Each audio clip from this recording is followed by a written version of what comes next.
अपना फैसला 9 अक्टूबर को सुनाएगा। कोर्ट ने मामले को लेकर स्वतः संज्ञान लिया था। जल प्रदूषण से सैकड़ों गांव यहां पर प्रभावित हो रहे हैं। यहां तक कि बच्चे भी इसको लेकर प्रदर्शन कर रहे हैं। जोजरी नदी प्रदूषण मामले को लेकर 9 अक्टूबर वो तारीख लगभग अभी डिसाइडेड है, जहां सुप्रीम कोर्ट फैसला सुनाएगा। ज्यादा जानकारी के साथ संवाददाता शंकर आनंद इस खबर पर जुड़ चुके हैं। शंकर आनंद, जोजरी नदी प्रदूषण को लेकर 9 अक्टूबर को फैसला सुप्रीम कोर्ट का।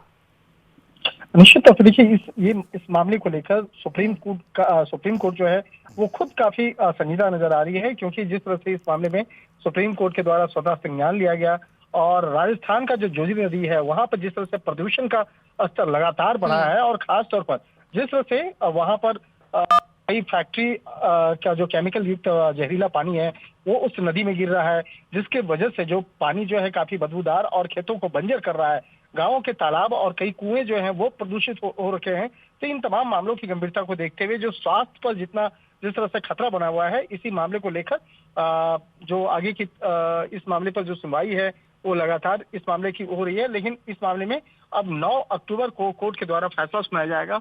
तो कोर्ट अब इस मामले को लेकर किस तरह से आगे देखेगी, किस तरह से आगे उचित निर्देश दे रहे हैं, तो वो जानना बेहद महत्वपूर्ण है।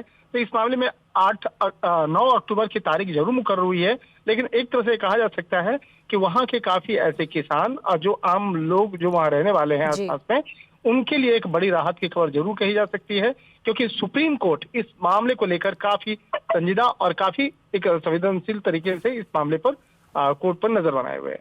क्योंकि शंकर 50 गांव ठाड़ियां इससे प्रभावित हैं। 20 लाख लोग इस काले पानी प्रदूषित पानी से रोज सफर कर रहे हैं। यहाँ तक कि बच्चों ने धरना प्रदर्शन भी दिया था, ग्रामीणों ने धरना प्रदर्शन दिया था। लेकिन हर रोज की जो स्वतः संज्ञान सुप्रीम कोर्ट की तरफ से लिया है, उस सुनवाई के दरमियान क्या ऐसे पॉइंट्स निकल कर आए जो इस तरफ इंगित कर रहे हो कि इस मामले में जो लोग परेशान हैं, सुप्रीम कोर्ट का फैसला उस साइड लगभग आ सकता है?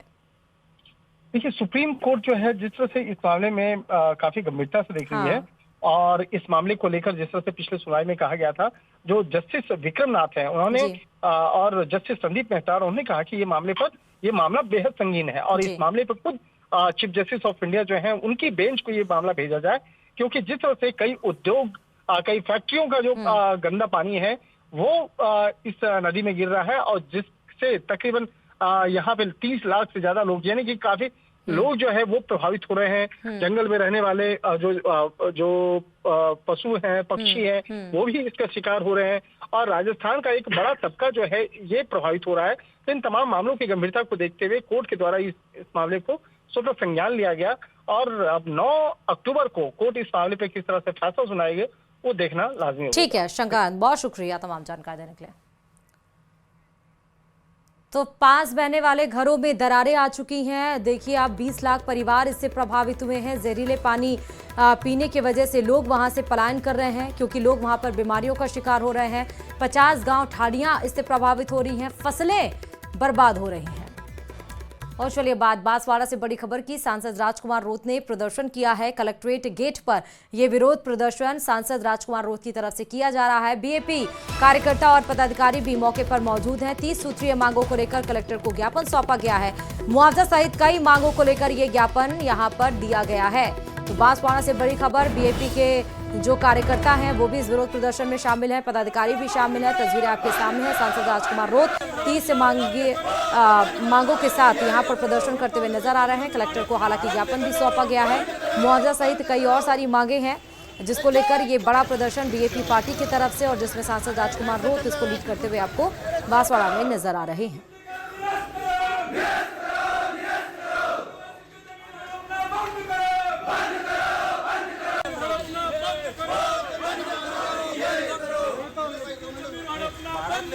चलिए एक और बड़ी खबर श्रीगंगानगर से, जहां सूरतगढ़ में फसल बीमा क्लेम को लेकर किसानों का घेरा डालो डेरा डालो ये प्रदर्शन हो रहा है। पूर्व घोषणा के तहत एसडीएम कार्यालय का यहां पर घेराव कर रहे हैं। साल 2024 के रबी और खरीफ के क्लेम के भुगतान की यहां पर मांग की जा रही है। प्रदर्शनों को देखते हुए एसडीएम कार्यालय की ओर जाने वाले रास्तों पर बैरिकेड लगा दिए गए हैं। बड़ी संख्या में पुलिस जाब्ता भी मौके पर तैनात किया गया है। तो श्रीगंगानगर से बड़ी खबर है, जहां पर फसल बीमा क्लेम को लेकर किसानों ने देखिए जोरदार प्रदर्शन किया है और घेरा डालो डेरा डालो ये दरअसल इनके प्रदर्शन का आप कह सकते हैं एक स्लोगन है। और पहले जो घोषणा हुई थी उसके तहत एसडीएम कार्यालय का यहाँ पर घेराव कर रहे हैं। 2024 के रबी और खरीफ के क्लेम की भुगतान की यहाँ पर मांग की जा रही है। और अब प्रदर्शन क्योंकि उग्र हो चला है, बड़ी संख्या में यहाँ पर किसान एकजुट हो चुके हैं, इसलिए एसडीएम कार्यालय की ओर जाने वाले रास्तों पर बैरिकेडिंग लगा दी गई है ताकि उधर की तरफ प्रदर्शनकारी मूव ना करें। बड़ी संख्या में पुलिस जाब्ता भी तैनात किया गया है। फसल बीमा क्लेम को लेकर किसानों का यह धरना प्रदर्शन 2014 में जो रबी की फसलें थीं, जो खरीफ की फसलें थीं, उसके क्लेम को लेकर ही ये प्रदर्शन किया जा रहा है। पूर्व में जो घोषणा हुई थी वो पूर्ण नहीं हो पाई, इसलिए यह प्रदर्शन। ज्यादा जानकारी के साथ संवाददाता अशोक इस खबर पर जुड़ चुके हैं। अशोक, 2024 में ये घोषणा की गई थी क्लेम की, लेकिन 2025 है और मजबूरन अब प्रदर्शन हो रहा है, क्या कुछ जानकारी?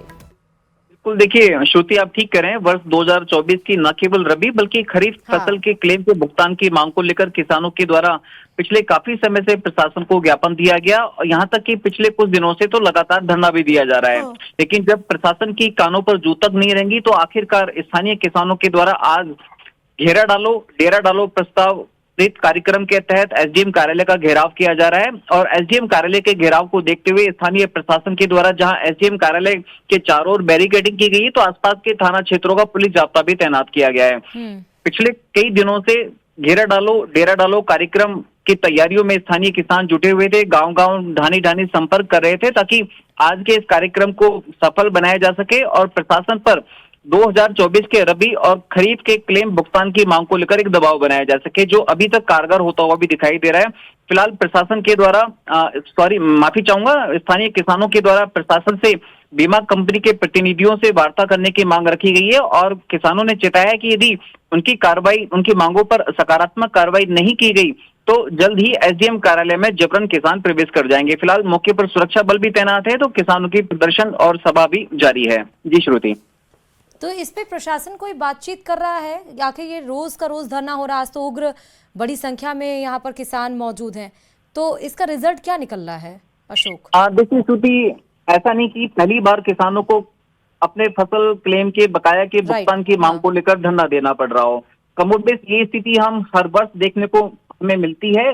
एक तरफ तो जहां किसान नेताओं के द्वारा अपनी राजनीति चमकाने के लिए भी इस तरह के प्रयास किए जाते हैं, तो दूसरी ओर प्रशासन की उदासीनता भी होती है कि वो समय रहते किसानों के संबंधित प्रकरणों का निपटारा नहीं करती। तो ऐसे में प्रशासन की लापरवाही तो है ही है, लेकिन साथ ही साथ किसान नेताओं को भी अपने किसान तबके के बीच में अपनी राजनीति चमकाने का मौका मिलता है। और चूंकि लोकतंत्र है तो लोकतंत्र में किसानों के द्वारा अपनी मांगों को लेकर न केवल धरना प्रदर्शन किया जाता है बल्कि यथासंभव जो भी बन पड़ता है उसको करने का प्रयास किया जाता है ताकि किसान तबके के बीच में अपनी उपस्थिति दर्ज कराई जा सके। ठीक है, फिलहाल ठीक है अशोक, बहुत शुक्रिया तमाम जानकारी देने के लिए। और चलिए अब बात उत्तर प्रदेश की। उत्तर प्रदेश के नोएडा के स्कूल में छात्रा की मौत का मामला गरमाने लगा। बेटी की मौत के 2 हफ्ते बाद मां तृप्ता शर्मा ने एक भावुक वीडियो जारी कर बेटी के लिए न्याय की गुहार लगाई। बच्ची की मौत के बाद परिवार स्कूल प्रशासन पर लापरवाही का आरोप लगा रहा है। स्कूल के मुताबिक टीचर्स डे के कार्यक्रम के दौरान बच्ची की मौत हुई थी। परिवार स्कूल प्रबंधन पर लापरवाही का आरोप लगा रहा है। मां का आरोप है कि बच्ची को सही समय पर स्कूल की तरफ से इलाज नहीं दिया गया और इसी से उनकी बच्ची की जान चली गई। परिजनों की शिकायत पर पुलिस ने जांच शुरू कर दी है।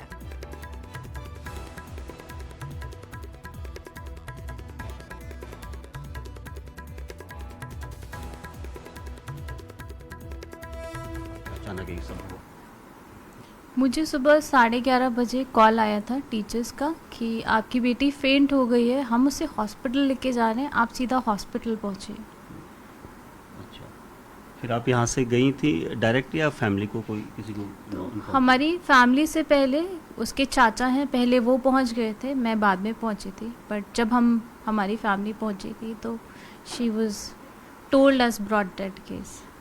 आप भी अस्पताल में गई उसके बाद? हाँ जी, मैं थोड़ी देर बाद मैं भी पहुंच गई थी, तब भी हालात तो सेम ही था। 4 सितंबर की ये घटना है क्योंकि बेटी स्कूल गई थी क्योंकि शिक्षक दिवस वहाँ पर था, टीचर्स डे था। वो टीचर्स डे की सेलिब्रेशन कर रहे थे 4 सितंबर को। अच्छा, पहले दिन कर रहे थे? एक दिन पहले कर रहे थे। और मेरी बेटी बहुत सारे गिफ्ट भी लेके गई थी टीचर्स के लिए, सबके लिए नाम लिख के लेके गई थी वो। कलर करके लेके गई थी और डेकोरेशन का सामान लेके गई थी कि टीचर्स को सरप्राइज़ देना है। मुझे नहीं पता था सरप्राइज़ मुझे ही मिल जाएगा। मैम, आपको कहाँ लगता है कि क्या किस तरह के लूप होल्स हैं? बेटी आपकी स्वस्थ गई थी घर से। सर लूप होल्स तो अभी फाइंड आउट करने के लिए मेरी रिक्वेस्ट है, क्योंकि मेरी बच्ची स्वस्थ थी। मतलब सुबह छोड़ा है मैंने, एकदम ठीक थी मेरी बेटी, खुश गई थी, एक्साइटेड गई थी। 11:30 वो कैसे ब्रॉड डेड केस हो गई वो मुझे नहीं समझ आ रहा मैम।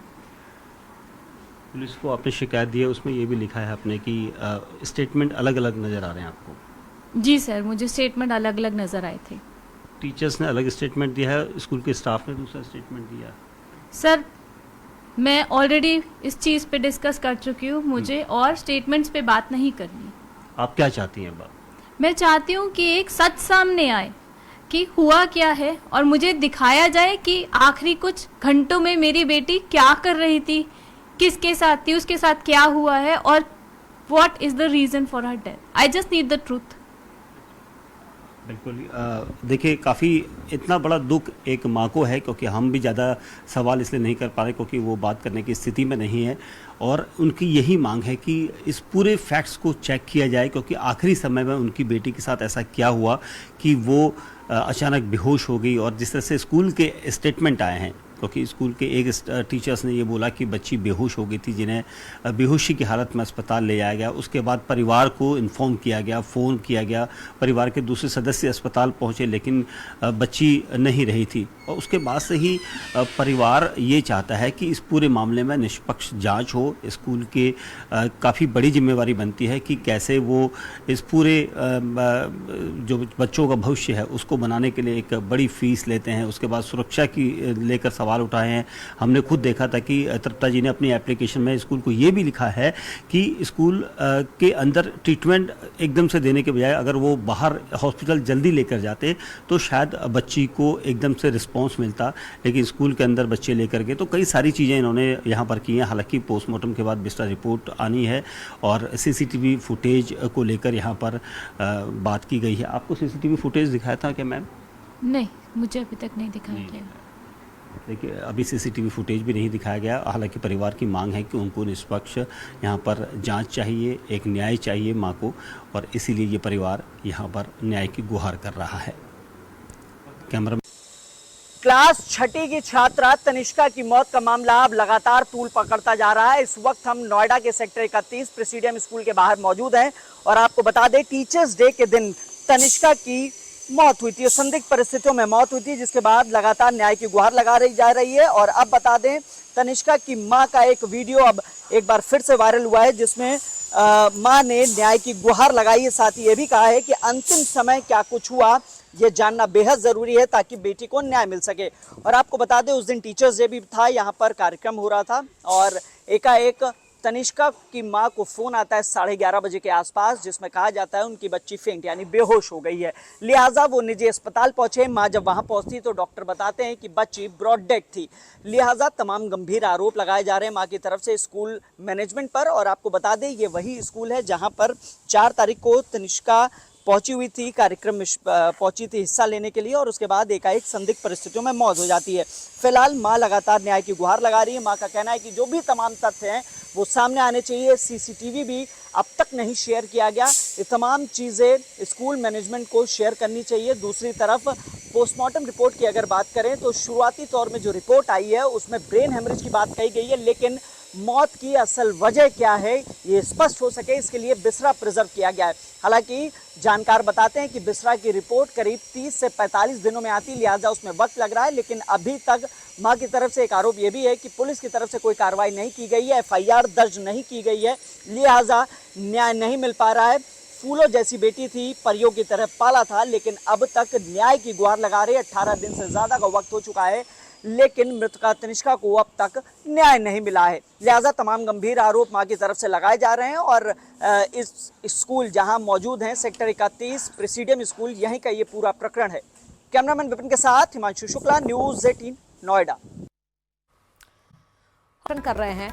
पुलिस का भारी पुलिस जाब्ता मौके पर मौजूद है। बरलूट पुलिस थाने के विरोध में यहां पर नारे लगाए जा रहे हैं। चोरी की वारदात के खिलाफ यहां पर प्रदर्शन किया जा रहा है और पुलिस के खिलाफ यहां पर नारेबाजी हो रही है। सिरोही के बरलूट से ये आपको खबर दिखा रहे हैं, आप सीधे तस्वीरें भी देख सकते हैं, जहां थाने के बाहर बड़ी संख्या में महिलाएं और पुरुष दोनों यहां पर आक्रोशित रूप में नजर आ रहे हैं और यहां पर प्रदर्शन किया जा रहा है।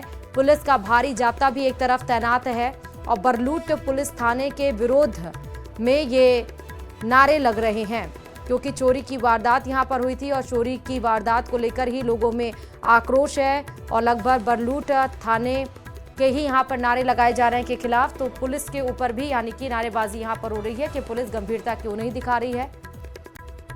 यहां पर एक्टिव और सख्त नजर आ रही है। कोतवाली थाने में मामले को लेकर एक एफआईआर भी दर्ज की गई थी। एक और एफआईआर दर्ज हुई है। पीड़ित रामलाल ने फैक्ट्री में तोड़फोड़ की है, एफआईआर दर्ज कराई। पीड़ित ने पुलिस को एक वीडियो भी दिया। वीडियो में आरोपी तोड़फोड़ करते हुए दिखाई दे रहा है। अभी तक पुलिस ने 13 लोगों को इस मामले में गिरफ्तार किया है। गिरफ्तार आरोपियों में 5 ऐसे हैं जो नाबालिग हैं। पुलिस जांच कर और भी लोगों को गिरफ्तार करेगी।